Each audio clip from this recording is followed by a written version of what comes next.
untuk semua. Nah, pada kesempatan pagi hari ini kita akan bersama kembali dan tentu saja seperti biasa, seperti yang sudah saya sampaikan tadi di awal pertemuan kita bahwa kita akan ada talk show pagi hari ini membahas terkait dengan marketplace pajak ya. Marketplace di sini di mana dalam era ekonomi digital yang berkembang juga cukup pesat ya, kalau kita lihat perkembangan cukup pesat sekarang ini. Nah, pemerintah juga berupaya menyesuaikan kebijakan perpajakan.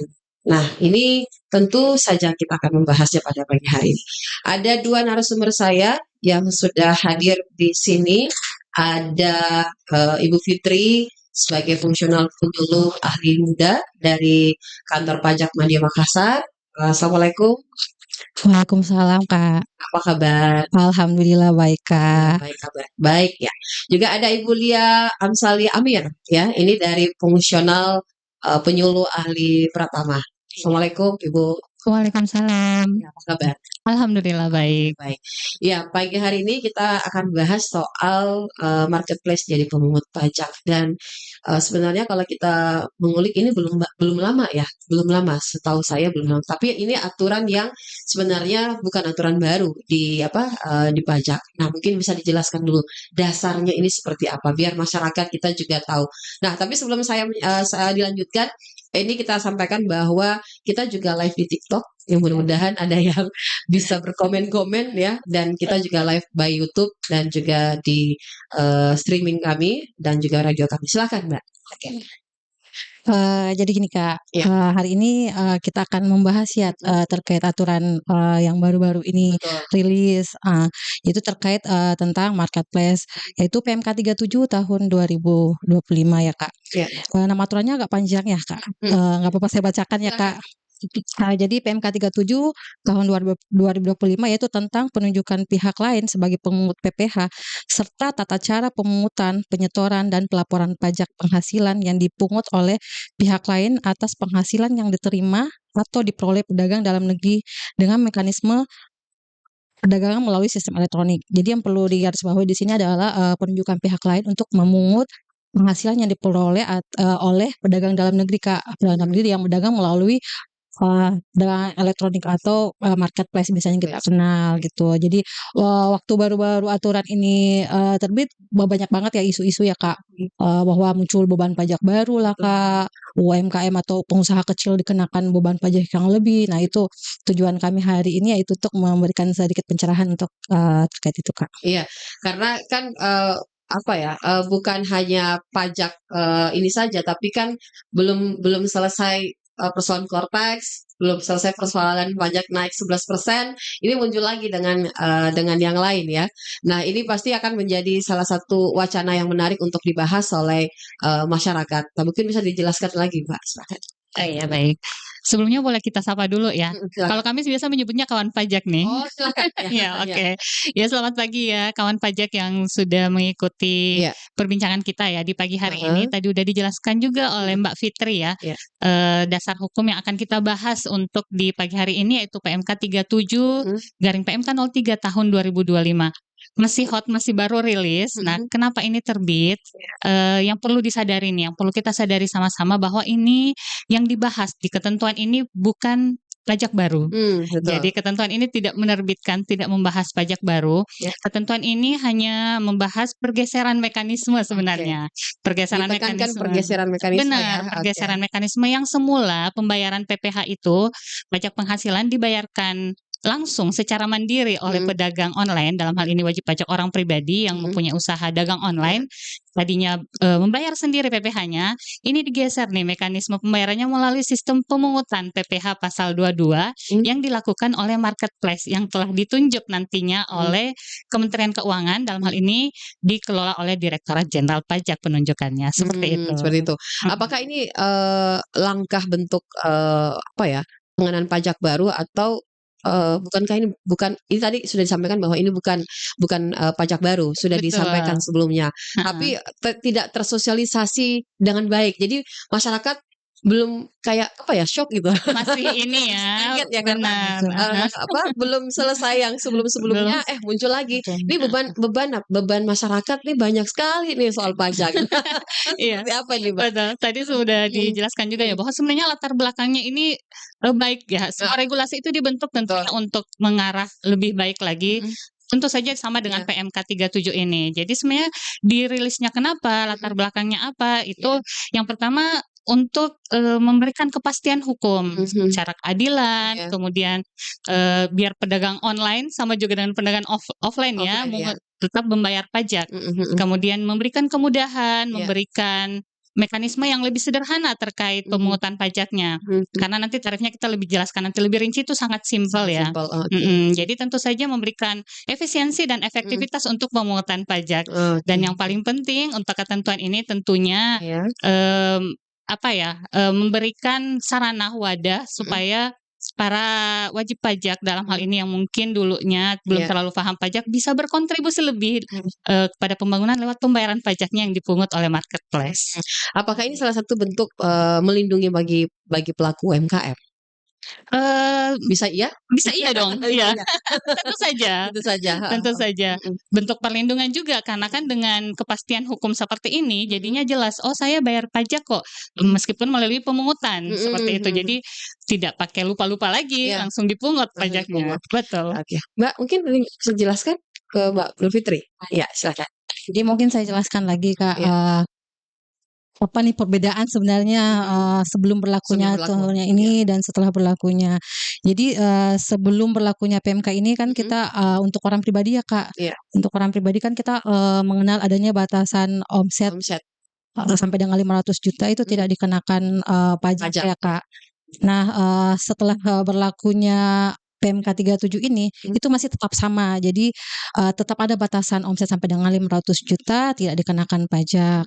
Nah, kemudian untuk terkait tarif untuk sebelum berlakunya itu untuk UMKM orang pribadi itu masih menggunakan 0,5% dan setelahnya berlaku aturan ini juga masih tetap sama Kak. Jadi masih tetap sama 0,5%. Jadi untuk tarifnya sendiri nggak ada perubahan gitu. Jadi yang pembedanya di sini hanya jenisnya saja Kak. Jadi dulu itu bahkan sampai sekarang sih Kak kalau misalnya distorkan sendiri itu menggunakan PPh final pasal 4 ayat 2.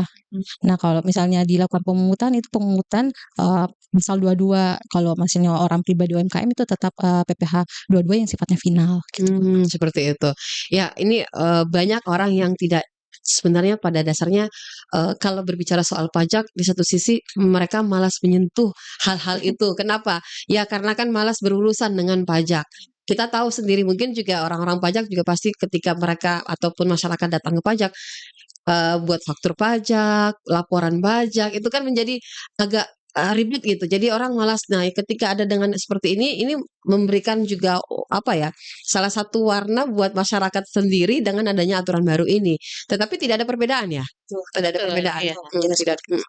Ya. Tadi udah dijelaskan, boleh saya tambahkan ya? Silakan, Sebenarnya untuk lebih detail mekanismenya sebenarnya udah diatur detail ya di PMK-nya ini bahwa tadi udah dijelaskan oleh Mbak Fitri juga bahwa tarifnya itu sama 0,5%.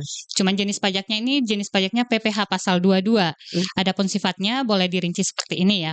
Jadi kawan pajak untuk yang wajib pajak orang pribadi itu nanti dibedakan berdasarkan omsetnya. Nah, nanti untuk wajib pajak orang pribadi omsetnya sampai dengan 500 juta itu tidak dikenakan. Jadi tidak dipungut nih oleh marketplace-nya. Sepanjang dia bisa menunjukkan lewat surat pernyataan bahwa omsetnya belum sampai nih 500 seperti itu. Nah, kalau omsetnya dari 500 juta sampai dengan 4,8 miliar itu nanti dipungut oleh marketplace 0,5%. Kalau dia UMKM atau tarifnya itu 0,5% tapi bersifat final. Nah, tapi kalau orang pribadinya wajib pajaknya ini memilih untuk tarif umum, nanti dipotongnya 0,5% tapi bersifat tidak final. Nah, kalau omsetnya wajib pajak orang pribadi sudah di atas 4,8 itu sudah bersifat tidak final, tapi tarifnya masih 0,5% juga. Nah, kalau saya penasaran ini kan kalau kita bisa lihat ini omsetnya minimal 500 ya, tidak sampai di atas gitu. Yang tidak dikenakan ya. Tidak dikenakan. Nah, ini bagaimana bentuk pengawasan yang dilakukan oleh pihak pajak sendiri? Kan jangan sampai nih masyarakat karena tidak mau terkena PPH nih, pungutan pajak, itu mereka hanya menyampaikan laporannya bahwa omset kami hanya 500 juta. Ya, tapi ya ini menghindari pajak, Mbak. Menghindari pajak. Orang kan biasanya menghindari pajak itu Iya, betul. biasanya laporannya itu tidak sesuai gitu. Nah, ini bagaimana dari pihak pajak sendiri melakukan pengawasan? Iya. Jadi di kita di pajak itu kan ada bagian pengawasan ya Oke, Kak, iya, yang memang betul. mengontrol dari betul Kak. Jadi berbagai sumber data nih Kak, gitu. Iya. Jadi pun ini menyampaikan omsetnya sampai dengan 500 juta, toh ternyata lebih nih Kak. Itu kan kita ada penyandingan data gitu ya Pak. Jadi memang sebaiknya sih memang perlu saya sampaikan juga ya, cara hemat bayar pajak ya itu Kak, membayar sesuai dengan yang seharusnya, jujur dan tepat waktu gitu Kak. Ya, jujur tepat waktu, tetapi masih ada juga nih yang masih melakukan hal yang menurutnya ya bisa iya bisa tidak, tetapi saya ingin mau lebih tekankan lagi nih kepada pihak teman-teman dari pajak sendiri, panggilnya sahabat pajak ya, kalau kami juga sahabat iya sahabat Almarkas gitu. Ya, jadi kami ingin menyampaikan juga dan mungkin bisa ditekankan bahwa bentuk pengawasannya seperti ini. Kan ada surat cinta nih biasanya muncul kalau nggak salah kan? Iya, Ada surat cinta yang biasanya sampai 3 kali ya kalau tidak salah. Betul. Baik, sahabat pajak, Sebelum kawan dapat pajak. surat cinta nih. Iya, kawan pajak dan sahabat Almarkas ya. Jadi bentuk pengawasan tentu saja ada karena dari Direktorat Jenderal Pajak juga selain dari sisi pelayanan kita tetap ada sisi pengawasannya. Iya. Spesifik ke PMK 37 ini di awal saya sampaikan dulu bahwa memang pengawasan awalnya itu dari surat pernyataan. Jadi di PMK ini ditegaskan bahwa nanti pedagang online yang masuk kerjasama dengan marketplace ini itu dipersyaratkan selain syarat umum, jadi ada namanya pemberian informasi ya. Jadi pemberian informasi umum itu berupa NPWP-nya harus disebutkan dan NIK-nya.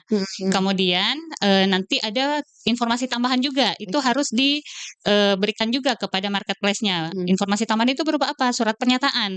Surat pernyataan apakah dia omsetnya sudah di atas 500 atau masih di bawah 500 juta. Itu nanti diberikan kepada marketplace-nya. Nah, untuk dari sisi DJP-nya sendiri, kita ada data sanding pihak ketiga ya, dan kita memang punya transparan data seperti itu dengan pihak ketiga. Nah, manakala nanti kita narik data dari marketplace, kemudian ini nih pedagang online yang menyatakan bahwa dia di bawah 500 juta. Nah, itu nanti bisa diberikan kepada unit-unit vertikal terkait dalam hal ini tempat terdaftarnya.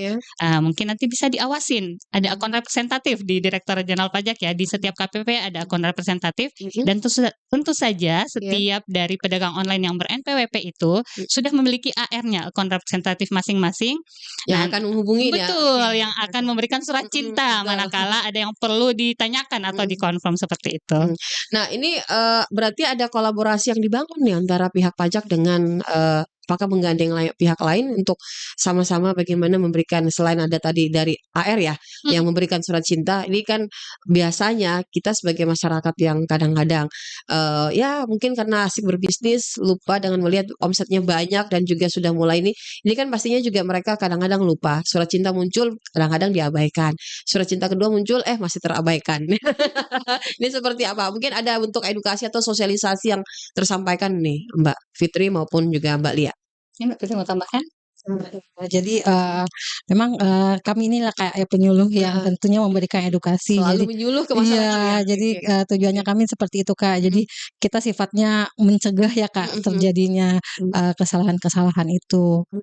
Jadi tentu kami dulu nih Kak yang ketika ada aturan baru seperti inilah kami untuk menyampaikan agar tidak muncul kesalahpahaman gitu dan juga betul-betul paham wajib pajak.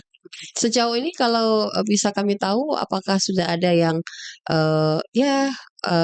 dengan pelaporannya yang mungkin tidak sesuai? Kalau untuk pelapor di luar konteks Di luar PMK konteks, 37 ini ya, tentu saja ada ya. Namanya wajib pajak manusia ya. Entah sengaja atau tidak disengaja, pasti ada pelaporan yang tidak sesuai dengan yang seharusnya. Nah, disitulah fungsi dari Direktorat Jenderal Pajak sebagai menjalankan tugasnya sebagai pengawas ya untuk pelaporan-pelaporan pajak. Karena kan sistem perpajakan kita memang perlu disadari kita menerapkan di Indonesia ini sistem perpajakan self-assessment.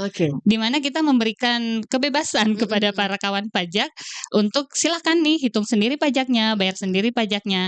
Namun di situ sebenarnya perlu ditekankan bahwa kebebasan yang diberikan dalam self assessment ini adalah kebebasan yang bertanggung jawab.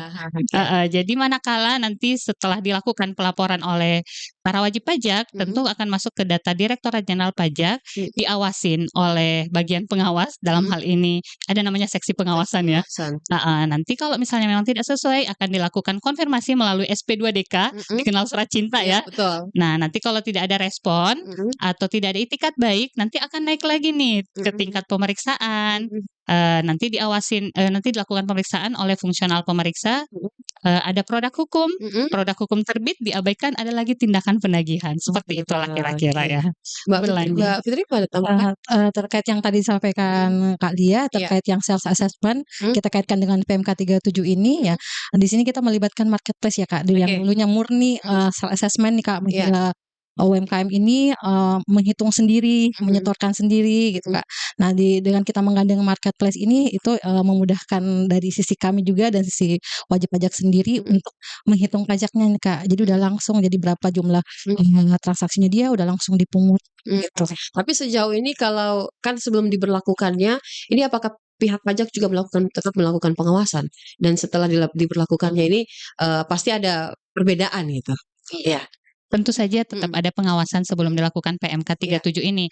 Untuk itulah PMK 37 ini hadir, betul. Salah satunya adalah setelah hasil evaluasi pengawasan yang dilakukan oleh DJP, ada baiknya dilakukan pemotongan aja langsung, karena kan disadari atau tidak disadari kesibukan para pengusaha ini, iya kan, seperti yang tadi dijelaskan bahwa bagi mereka waktu adalah uang ya, ngurusin yang ribet-ribet, dan paradigma administrasi pajak itu ribet, memang masih sulit untuk dihilangkan.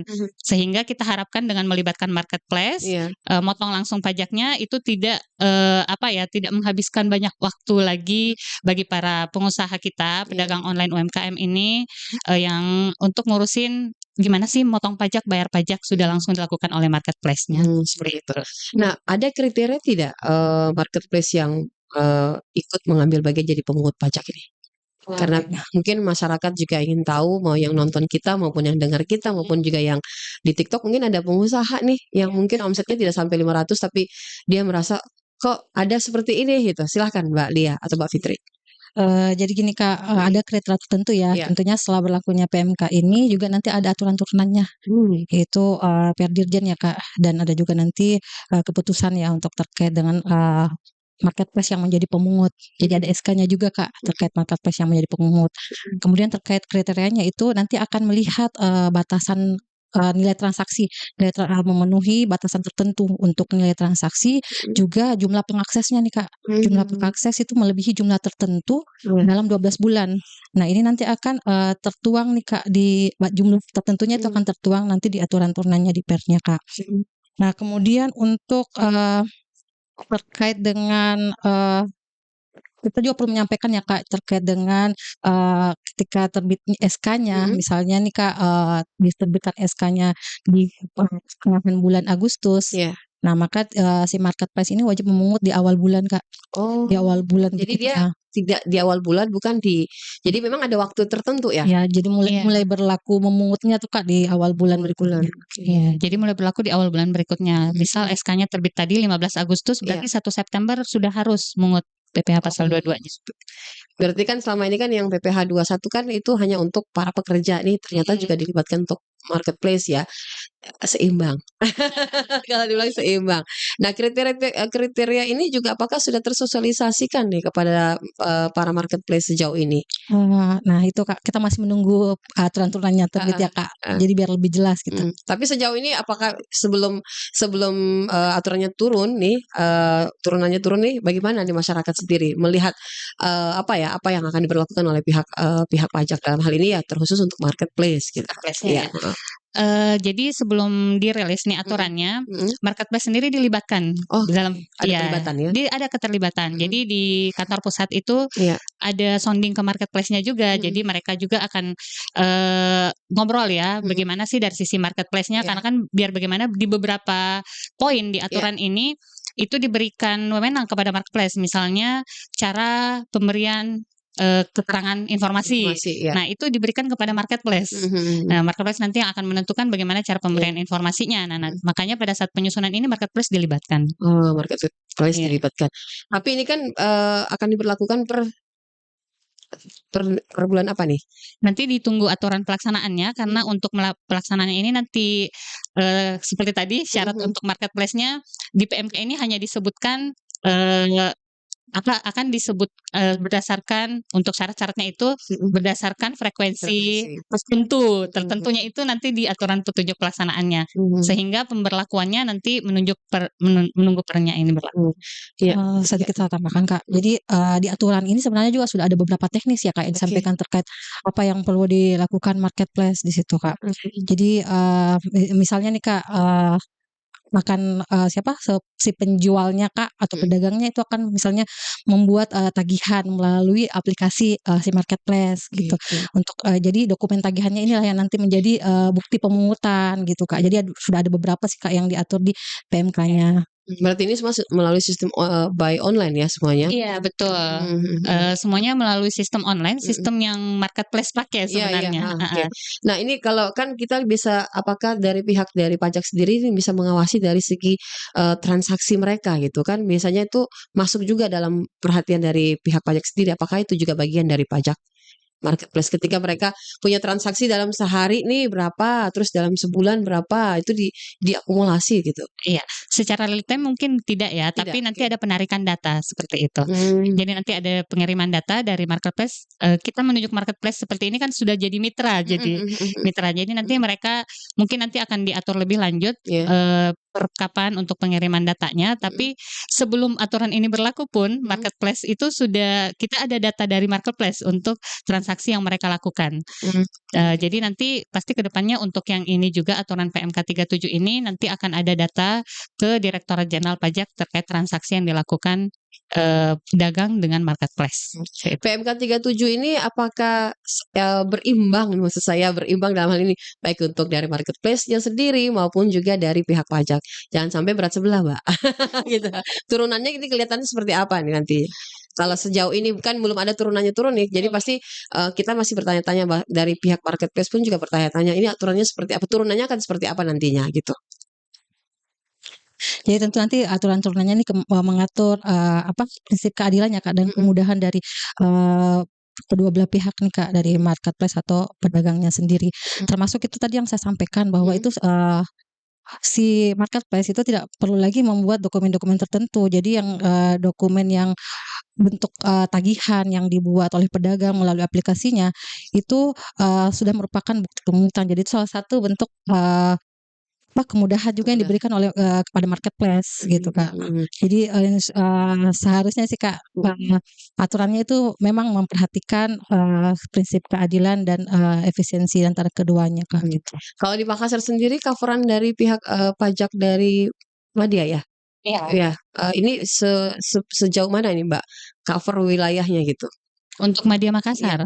Kalau untuk KPP Madya Makassar dia Sulawesi Selatan, Barat dan Tenggara sih. Karena kan memang kalau untuk di Madya Makassar itu yang coverannya bukan wilayahnya, tapi ke subjek wajib pajaknya seperti itu. Berbeda dengan KPP Pratama ya. Kalau KPP Pratama dia per wilayah. Per wilayah. Nah, dari berbagai wilayah ini beberapa wajib pajak terdaftarnya di KPP Madya Makassar seperti itu. Seperti itu. Ya mungkin masih ada ditambahkan Mbak Fitri, Mbak Alia, masih mau disampaikan nih soal PMK 37 dan juga PPH 21 ya? Ya PPH 21 ya? 22. Ini masih apa ya? Saya setidaknya sebagai sebagai warga negara yang kata orang kita harus taat pajak.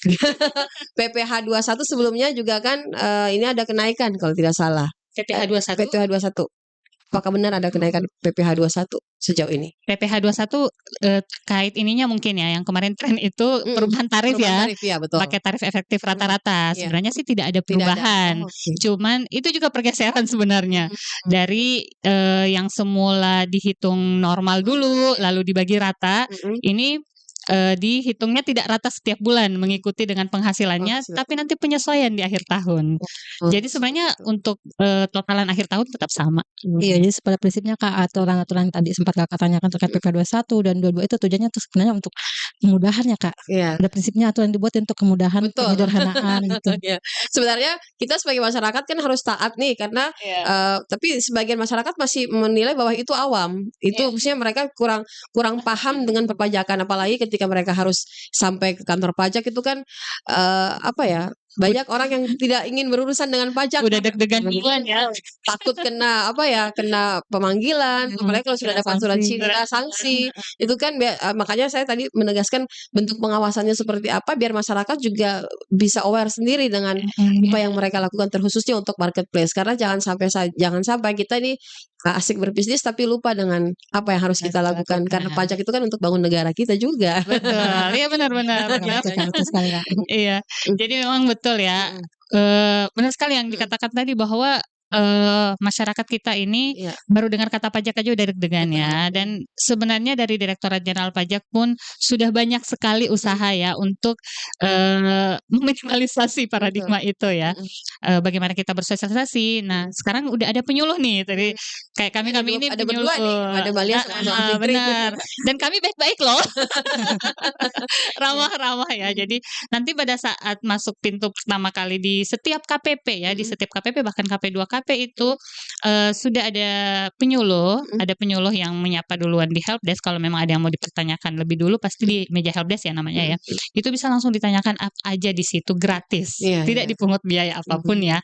Nah, nanti kalau misalnya sudah melangkah lebih jauh ke pengawasan barulah akan dikonfirmasi. Itu pun bentuknya konfirmasi kawan pajak ya. Tidak langsung judge gitu ya. Jadi bentuknya konfirmasi, silakan dijawab aja sesuai dengan realnya. Nanti pasti akan dipertimbangkan oleh para petugas pajak bagaimana tindakan selanjutnya seperti itu. Jadi sebenarnya tidak perlu langsung was-was gitu. Ya makanya kan kenapa kita memang perlu tahu nih marketplace kok kena pajak lagi gitu kan, masuk bagian dari. Nah, ini kan perlu mendapat gambaran karena kita tahu sendiri bahwa masyarakat dari awal tadi saya sudah katakan kita dibingungkan dengan kondisi pajak yang naik, tiba-tiba naik itu kan. Wah, riuh nih kan kalau ada naik, belum lagi yang kemarin-kemarin diributkan soal Cortex yang sebenarnya sistemnya bagus nih. Cuman kan masyarakat belum bisa terima gitu. Sedikit-sedikit ke kantor pajak.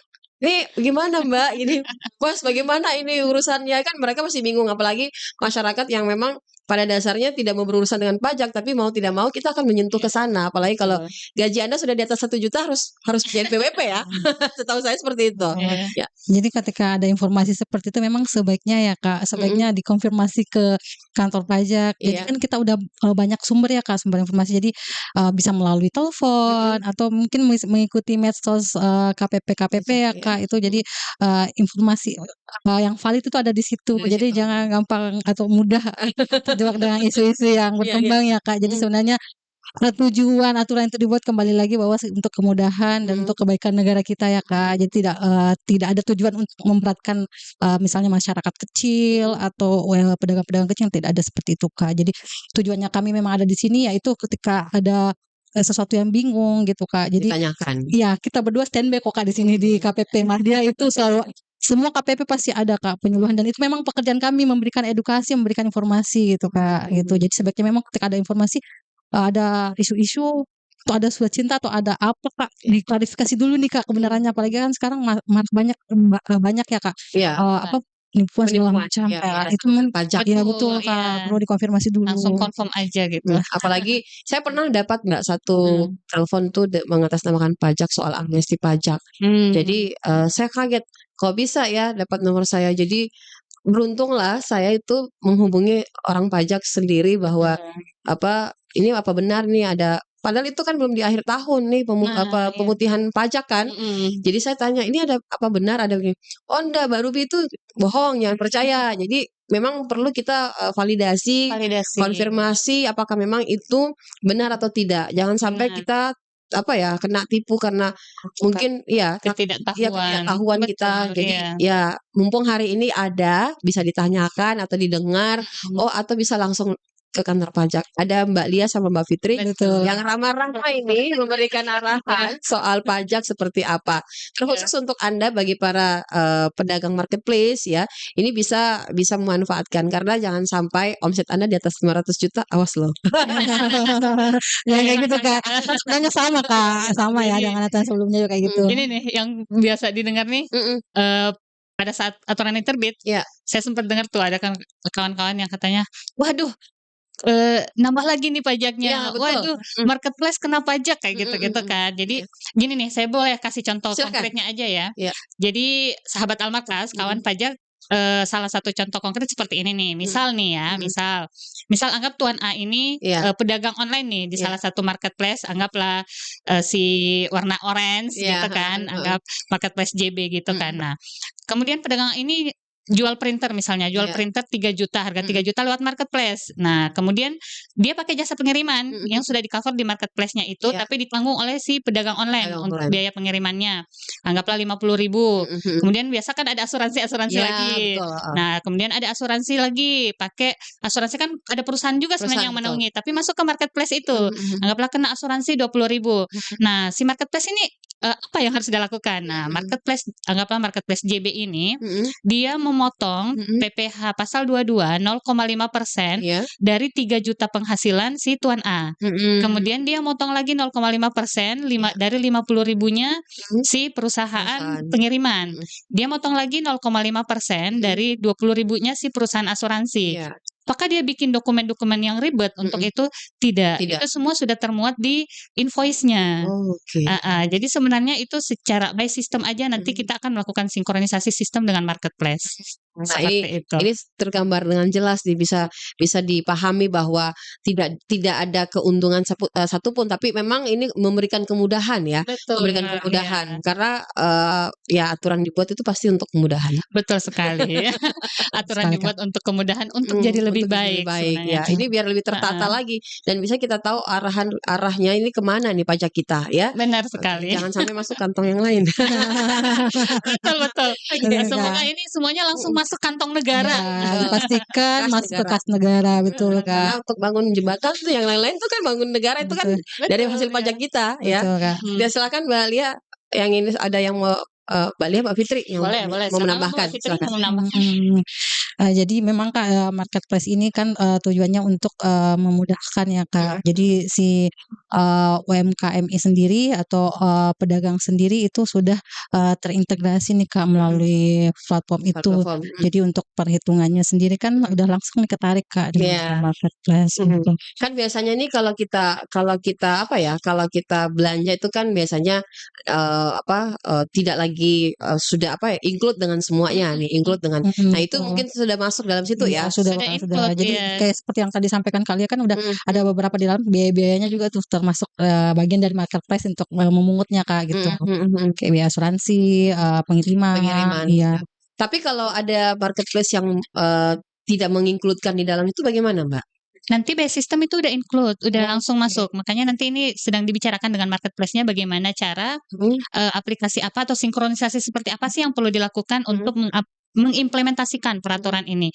Masih dalam pembicaraan nih sekarang di kantor pusat, betul. Tapi belum ini bukan wacana lagi kan? Bukan. Wacana lagi, dengan turunannya aja gitu. Iya, betul. Tapi kan kalau kita lihat ada beberapa marketplace itu yang tidak kalau yang si orange itu kan mereka include nih. Tapi yang satu ada beberapa marketplace lain itu tidak include di dalam pajak gitu. Contoh mungkin dia perseorangan gitu. Perseorangan itu gimana Mbak? Kalau dia perseorangan kayak ketika saya belanja nih ke butik-butik itu by online juga. Itu bagaimana itu Mbak? Dia bukan atas nama perusahaan tapi nama marketplace-nya atau orang pedagangnya gitu. Pedagangnya tetap. Jadi nanti di aturan ini sudah diatur yang masuk itu bukan hanya perusahaan tapi pedagang orang pribadi pun sudah dipungut juga PPh pasal 22-nya langsung oleh marketplace-nya. Nah, makanya nanti dipersyaratkan tuh dan nanti diatur di ketentuan per dirjennya seperti apa pedagang online yang mendaftar itu mungkin dilengkapi dengan persyaratan apa untuk bisa masuk ke marketplace tersebut. Jadi nanti marketplace-nya akan diberikan ketentuan juga bahwa jika ada pedagang yang mau join ke situ nanti dipersyaratkan ini. Nah, berarti ada seperti itu. syarat-syarat tertentu ya. Betul, iya. Kemudian Perlu saya sampaikan nih tambahan bahwa tidak semuanya jenis transaksi itu dipungut PPh pasal 22 oleh Nah, ini harus marketplace. dikasih pencerahan nih, Mbak. Jadi yang tadi tuh pertama kalau penyerahan barang dan jasa oleh orang pribadi yang omsetnya memang masih di bawah 500 juta itu tidak dipungut. Kemudian pengalihan tanah dan bangunan. Ya. Jual tanah di marketplace itu enggak ya. Oke. Enggak dipungut PPh 22. Kemudian apalagi ya? Jual emas, perhiasan itu tidak dipungut PPh 22. Kemudian jual voucher, pulsa. Nah, itu tidak juga dipungut oleh marketplace, tidak dipungut PPh 22-nya. Nah, itu ada beberapa ada di PMK-nya. Di PMK 37 ini dijelaskan ada beberapa transaksi yang memang tidak dipungut PPh pasal 22 oleh marketplace. Nah, ini perlu Seperti itu. karena kan masyarakat kita kan sekarang ini sudah jarang lagi ke toko-toko ya, ke pusat-pusat perbelanjaan, tetapi memanfaatkan marketplace yang ada. Nah, takutnya mereka Dikira semuanya. Ya, bisa beli semuanya di situ digiring dan ini bisa masyarakat jadi jadi tempat modus baru lagi bahwa ternyata bisa nih beli ini kayak tadi sudah dikatakan Balia bahwa tidak ada lagi tidak transaksi melalui seperti perhiasan gitu kan, emas itu kan enggak bisa. Jadi bisa dagang di Bisa dagang marketplace-nya, di situ. tapi marketplace-nya belum mengut pajaknya. Jadi Oke. pajaknya masih terutang kepada pedagangnya. Oke. Untuk melakukan penyetoran pajaknya masih ke pedagangnya. Pedagang. Tidak dilakukan pemungutan oleh marketplace-nya. Iya, jadi sebenarnya yang pengecualian itu kan ada aturan sendirinya, ya. Kak. Jadi PMK 37 ini tidak tumpang tindih. Jadi tetap yang sudah kayak pedagang emas itu ada aturan sendirinya, penjualan voucher juga seperti itu, Kak. Jadi semua yang dikecualikan itu ada aturan sendirinya gitu. Kalau pay later itu gimana, Mbak? Apa masuk bagian dari marketplace juga pay later? Pay later kan itu sistem pembayarannya ya. Jadi kalau sistem pembayarannya pay later berarti sebenarnya dia tetap bertransaksi. Kalau transaksinya masih masuk ke dalam ranah yang dipungut PPh 22 ya tetap dipungut PPh 22-nya. Tetap tidak lolos Anda. Tidak lolos. Nah, sejauh ini kalau kita lihat sebelum dikeluarkan secara resmi nih sambil menunggu turunannya, ini bagaimana respon dari marketplace? Apakah sudah tersosialisasi dengan baik, terkhusus yang ada di Kota Makassar sendiri gitu, Pak? Kalau untuk respon ya, kalau untuk dari marketplace-nya apa pedagangnya? Dua-duanya ya? Dua-duanya. Gitu. Kalau dari marketplace-nya sendiri responnya alhamdulillah positif ya, info dari kantor pusat seperti itu ya, karena pun mereka para marketplace ini dilibatkan dan kita memang menggandeng sebagai mitra. Ya selayaknya mitra ya, pasti tujuan kita sama untuk pembangunan bangsa ya, dan responnya positif. Sisa menyesuaikan beberapa fitur-fitur mungkin untuk bisa mengimplementasikan ini. Kemudian untuk dari sisi pedagangnya memang seperti yang Mbak Fitri bilang ya, memang beberapa masih awal-awal ada isu-isu, waduh kita nambah pajak nih, kita harus bayar pajak nih. Tapi kami harapkan dengan sosialisasi yang kami lakukan di setiap KPP pun melakukan hal yang sama dengan yang kami lakukan ini. Bukan hanya di tingkat bawah sampai unit vertikal atas pun melakukan sosialisasi ini, diharapkan semakin paham, semakin mengerti. Para kawan-kawan pajak yang lagi dagang online harus paham ya bahwa ini sebenarnya bukan tambahan pajak, bukan tambahan pajak. Ini cuman memudahkan bahwa pajaknya dipungut oleh marketplace, jadi tidak perlu repot-repot lagi bikin billing untuk bayar pajak, sudah dipungut oleh marketplace-nya seperti itu. Itu memudahkannya dari situ ya, tidak buat e-billing lagi. Seharusnya disambut bahagia nih, Kak. Betul, iya. Bikin e-billing tuh bingung juga. Saya hari ini pun juga masih bingung-bingung dengan pajak, Pak. Ya, alhamdulillah hari ini dapat pencerahan dan mudah-mudahan ini bermanfaat untuk banyak orang, terkhusus untuk sahabat pajak dan juga sahabat Almargas yang mendengarkan apa yang kami bahas hari ini. Dan ini memang belum dipatenkan aturannya karena masih menunggu turunannya ya, sambil menunggu turunannya. Masih ada aturan yang harus memang disepakati bersama untuk dicari jalan terbaiknya, jangan sampai ribut lagi di belakang. Jadi ini memberi apa yang dilakukan itu menjadi satu kemudahan ya agar masyarakat taat dengan aturan. Betul sekali. Ada yang mau ditambahkan atau saya? Silakan. Iya. Jadi PMK 37 ini kawan pajak semoga disambut bahagia ya. Di tengah-tengah riuhnya mungkin Kortex, di tengah riuhnya tarif PPN. Sebenarnya itu semua cuman butuh pemahaman lebih aja. Cuman butuh pemahaman lebih termasuk PMK 37 ini. Karena tujuannya sebenarnya sangat mulia ya. Dirilis bahwa salah satu tujuannya adalah untuk memperkuat pengawasan terkait ekonomi digital ya. Iya. Terkait ekonomi digital dan menutup celah shadow ekonomi, khususnya bagi pedagang online yang selama ini belum melaksanakan kewajiban perpajakannya, mungkin saja karena siapa tahu belum paham, atau siapa tahu enggan karena ribet, seperti yang dijelaskan, enggan karena ribet. Nah, itu dibantu oleh rilisnya PMK 37 ini. Kita harapkan dengan melibatkan marketplace, pedagang online dengan marketplace sudah bestie ya. Jadi lebih mudah melaksanakan kewajiban perpajakannya, seperti itu. Silakan. Mbak Fitri, silakan. Iya, jadi setelah sekian menit ya Kak kita berbincang bahwa memang pada kesimpulannya tidak ada beban pajak baru ya Kak di sini, nggak ada beban pajak baru, jadi hanya jenisnya saja ya Kak yang berbeda. Kalau dipungut itu menggunakan PPh pasal 22, kalau dibayarkan sendiri dia menggunakan PPh final pasal 4 ayat 2 gitu Kak. Jadi berjalan seperti biasa ya Kak. Cuman kalau misalnya di berdagang melalui marketplace itu yang dihitung adalah PPh pasal 22 gitu. Jadi tujuannya kembali lagi bahwa ini ada kemudahan bagi pedagang juga dalam menghitung, menyetorkan sendiri ya Kak, karena udah dibantu oleh marketplace nih Kak. Gitu. Jadi ada kemudahan, ada yang juga dipahami ya. Karena apa yang dilakukan pemerintah ya pasti untuk kebaikan bersama. Betul sekali Kak. Baik, sebelum kita akhiri mungkin ada yang disampaikan Mbak dari saya ya. Saya tutup dengan sebuah quote aja ya. Silakan. Tidak ada yang mudah dengan melaksanakan perubahan. Tapi cara terbaik untuk melakukan perubahan itu adalah ikut di dalamnya, terjun di dalamnya, ikut menari dalamnya, dan melaksanakan perubahan itu sendiri. Ya, baik. Terima kasih. Mbak Fitri, mau menambahkan? Gini ya, jadi saya menambahkan aja, kita merubah persepsi ya Kak untuk kawan pajak mungkin yang selalu ketika terbit, bukan selalu juga sih Kak, ketika acuan terbit itu rame nih Kak, rame banget ada isu-isu apa. Sebenarnya kalau kami sendiri nih Kak petugas melihat aturan-aturan terbit itu sebenarnya pemerintah pro masyarakat Kak gitu, betul. Jadi jangan berpikir negatif ya Kak. Jadi kembali lagi ketika ada yang diragukan, ada yang sesuatu yang perlu ditanyakan ya kembali ditanyakan dari sumber yang valid ya Kak. Iya. Baik, nah ini aturan akan segera diterapkan. Sambil menunggu turunannya kita harus paham dulu, kita harus sama-sama punya sudut pandang yang sama untuk aturan ini PMK 37 ya. Karena ini bukan aturan baru tetapi hanya ada sedikit pergeseran. Mudah-mudahan dipahami, dimengerti karena ini untuk kebaikan kita bersama. Baik, terima kasih Mbak Lia, Mbak Fitri sudah bersama dengan kami. Terima kasih kita juga. tunggu pencerahan-pencerahan yang lain dari pihak pajak. Mudah-mudahan dipahami oleh masyarakat kita dan terkhusus untuk sahabat Almarkas dan juga sahabat pajak. Terima kasih sekali lagi. Assalamualaikum warahmatullahi wabarakatuh. Waalaikumsalam warahmatullahi wabarakatuh.